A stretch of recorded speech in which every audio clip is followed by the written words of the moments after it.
Assalamualaikum warahmatullahi wabarakatuh. Sahabat semuanya, kembali bertemu dengan channel pendidikan Diskusi Hukum.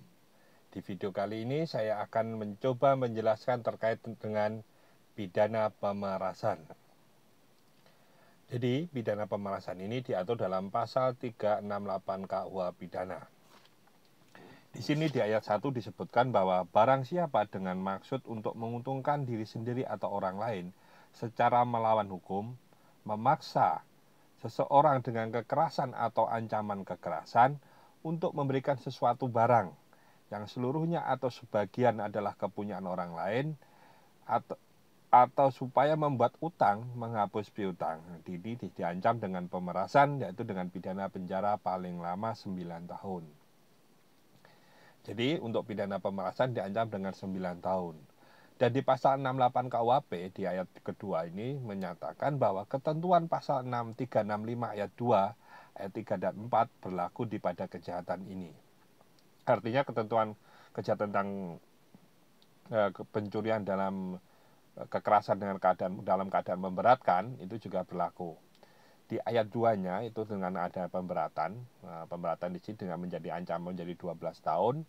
Jika ternyata ada suatu menyebabkan korban meninggal atau kematian itu menjadi 15 tahun. Jika ada kumulasi dari di ayat 4 itu menyebabkan dengan dipilih dengan pidana maksimal, yaitu maksimal di sini pidana mati seumur hidup atau 20 tahun.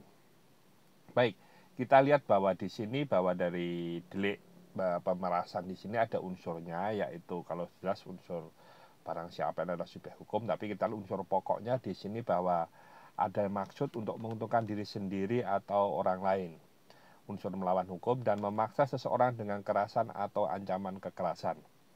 Dan di sini untuk tujuannya memberikan sesuatu barang yang seluruhnya atau sebagian kepunyaan orang lain, atau supaya buat utang atau menghapus piutang.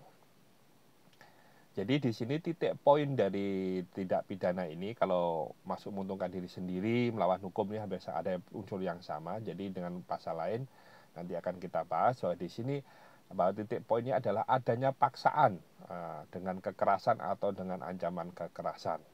Nah, jadi di sini ancaman ada paksaan. Jadi memaksanya dengan apa? Dengan kekerasan atau ancaman kekerasan. Menguntungkan diri sendiri atau orang lainnya ada suatu tujuannya, melawan hukum. Karena dalam paksaan tadi ancamannya jelas melawan hukum, tujuannya untuk kepentingan diri sendiri atau orang lain.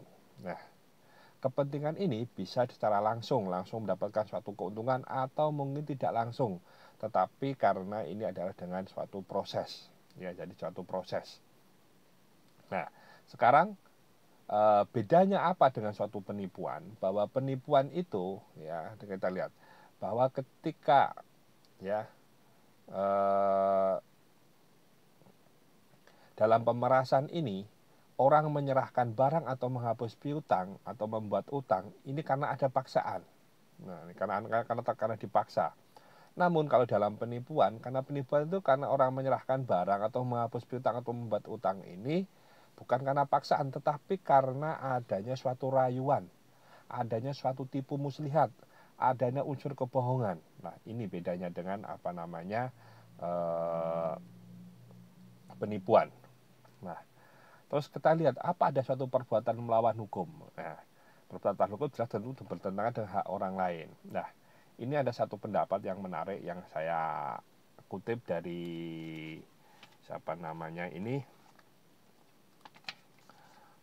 J.M. van Bemmelen yang dikutip dari bukunya Prof. Andi Hamzah, bahwa ada suatu perbuatan melawan hukum tapi bukan pemerasan, ya.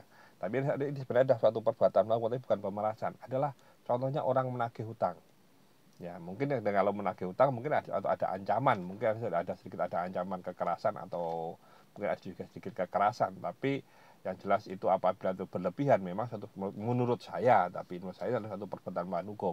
Tapi kalau hanya sekedar ancaman, umpama yang dituangkan melalui media yang benar, itu bukan perbuatan melawan hukum. Saya sependapat itu.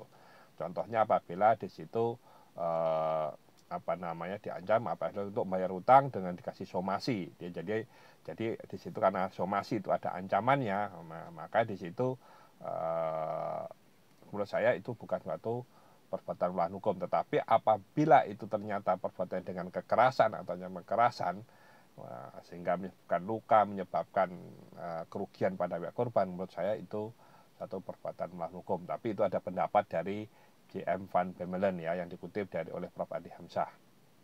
Nah, sekarang kita hubungkan itu dengan tindak pidana pencurian. Nah, apa perbedaannya dengan tindak pidana pencurian? Ya, tindak pidana pencurian sendiri, kalau tidak pemerasan itu penyerahan barangnya itu langsung oleh pihak korban.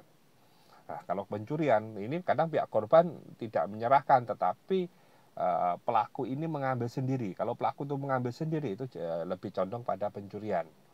Walaupun terkadang dalam pencurian akhirnya mau tidak mau di bawah tekanan, ancaman juga ada yang menyerahkan langsung, tetapi memang awalnya niatnya berbeda ya.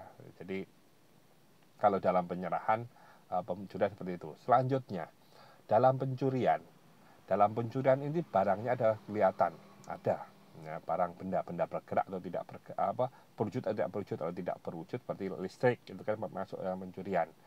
Sedangkan untuk pemerasan di sini ada namanya perbuatan, yaitu menghapus piutang atau membuat utang.